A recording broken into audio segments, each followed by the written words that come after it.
Hello, namaste, welcome back to my channel.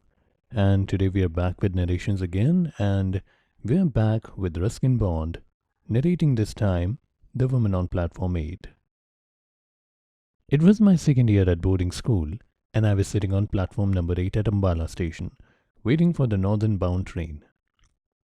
I think I was about 12 at the time. My parents considered me old enough to travel alone, and I had arrived by bus at Ambala early in the evening. Now there was a wait till midnight before my train arrived. Most of the time I had been pacing up and down the platform, browsing at the bookstall, or feeding broken biscuits to stray dogs. Trains came and went, and the platform would be quiet for a while, and then, when a train arrived, it would be an inferno of heaving, shouting, agitated human bodies. As the carriage door opened, a tide of people would sweep down upon the nervous little ticket collector at the gate. And every time this happened, I would be caught in the rush and swept outside the station. Now tired of this game and ambling about the platform, I sat down on my suitcase and gazed dismally across the railway tracks. Trolleys rolled past me, and I was conscious of the cries of the various vendors, the men who sold curds and lemon, the sweetmeat seller, the newspaper boy. But I had lost interest in all that went on along the busy platform and continued to stare across the railway tracks, feeling bored and little lonely. "Are you all alone, my son?" asked a soft voice close behind me. I looked up and saw a woman standing near me. She was leaning over, and I saw a pale face and dark, kind eyes. She wore no jewels and was dressed very simply in a white sari. "Yes, I'm going to school," I said, and stood up respectfully. She seemed poor, but there was a dignity about her that commanded respect. "I have been watching you for some time," she said. "Didn't your parents come to see you off?" "I don't live here," I said. "I had to change trains. Anyway, I can travel alone." "I'm sure you can," she said, and I liked her for saying that. And I also liked her for the simplicity of her dress and for her deep, soft voice and the serenity of her face. "Tell me, what is your name?" she asked. "Arun," I said. "And how long do you have to wait for your train?" "About an hour, I think. It comes at 12 o'clock." "Then come with me and have something to eat." I was going to refuse, out of shyness and suspicion, but she took me by hand, and then I felt it would be silly to pull my hand away.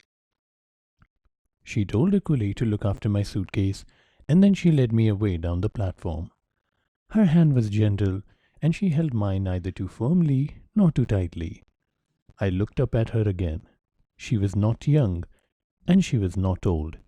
She must have been over 30, but had she been 50, I think she would have looked much the same. She took me into the station dining room, ordered teas and samosas and jalebis, and at once I began to thaw and take a new interest in this kind woman. The strange encounter had little effect on my appetite. I was a hungry schoolboy, and I ate as much as I could in as polite a manner as possible. She took obvious pleasure in watching me eat, and I think it was the food that strengthened the bond between us and cemented our friendship. For under the influence of the tea and sweet, I began to talk quite freely, and told her about my schools, my friends, my likes and dislikes. She questioned me quietly from time to time, but preferred listening. She drew me out very well, and I had soon forgotten that we were strangers.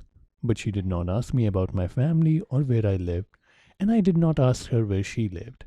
I accepted her for what she had been to me, a quiet, kind, and gentle woman who gave sweets to a lonely boy on a railway platform. After about half an hour, we left the dining room and began walking back along the platform. An engine was shunting and down beside platform number 8, and as it approached, a boy leaped off the platform and ran across the rails, taking a shortcut to the next platform. He was at a safe distance from the engine, and there was no danger unless he had fallen. But as he leapt across the rails, the woman clutched my arm. Her fingers dug into my flesh, and I winced with pain.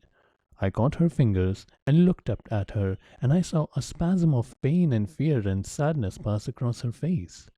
She watched the boy as he climbed the other platform, and it was not until he had disappeared in the crowd that she relaxed her hold on my arm. She smiled at me reassuringly and took my hand again, but her finger trembled against mine. He was all right, I said, feeling that it was she who needed reassurance. She smiled gratefully at me and pressed my hand. We walked together in silence until we reached the place where I had left my suitcase. One of my school fellows, Satish, a boy about my age, had turned up with his mother. "Hello, Arun," he called. "The train's coming in late, as usual. Did you know we have a new headmaster this year?" We shook hands, and then he turned to his mother and said, "This is Arun, mother. He's one of my friend and the best bowler in the class." "I am glad to know that," said his mother, a large imposing woman who wore spectacles. She looked at the woman who led my hand and said, "And I suppose you're Arun's mother?"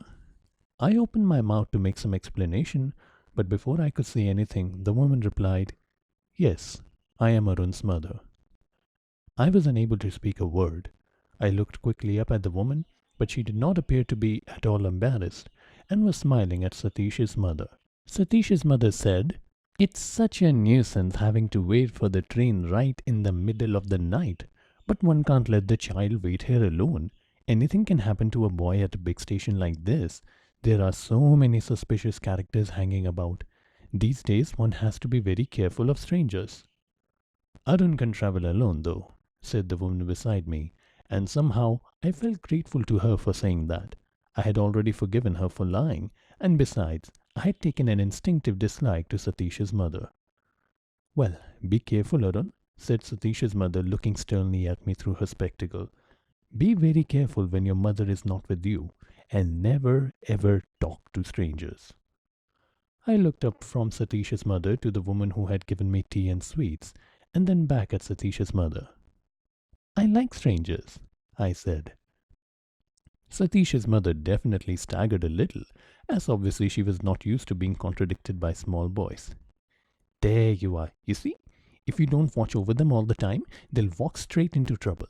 Always listen to what your mother tells you," she said, wagging a fat little finger at me, "and never, never talk to strangers." I glared resentfully at her and moved closer to the woman who had befriended me. Satish was standing beside his mother, grinning at me and delighting in my clash with his mother. Apparently he was on my side. The station bell clanged, and the people who had till now been squatting resignedly on the platform began bustling out. "Here it comes!" shouted Satish, as the engine whistle shrieked and the front lights played over the rails. The train moved slowly in the station, the engine hissing and sending out waves of steam. As it came to a stop, Satish jumped on the floorboard of a lighted compartment and shouted, "Come on, Arun, this one's empty." And I picked up my suitcase and made a dash for the open door. We placed ourselves at the open window, and the two women stood outside of the platform, talking up to us. Satish's mother did most of the talking. "Now, don't jump on and off the moving trains, as you just did," she said. "And don't stick your heads out of the windows, and don't eat any rubbish on the way." She allowed me to share the benefit of her advice, as she probably didn't think my mother a very capable person.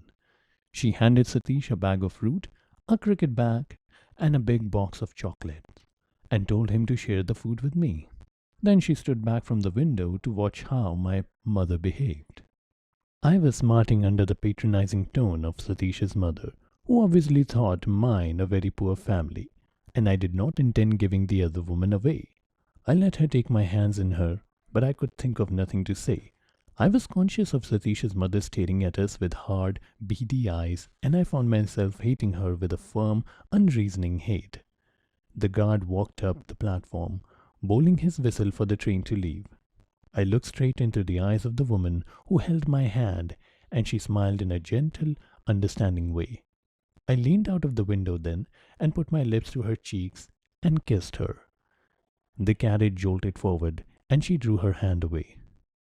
"Goodbye, mother," said Satish, as the train began to move slowly out of the station. Satish and his mother waved to each other. "Goodbye," I said to the other woman. "Goodbye, mother." I didn't wave or shout, but sat still in the front of the window, gazing at the woman on the platform. Satisha's mother was talking to her, but she didn't appear to be listening. She was looking at me as the train took me away. She stood there on the busy platform, a pale, sweet woman in white, and I watched her until she was lost in the milling crowd. Well, I hope you enjoyed this little narration. And if you have any suggestions, then please do give me so. Subscribe to my channel if you like the content that you see here. I will see you later. Goodbye.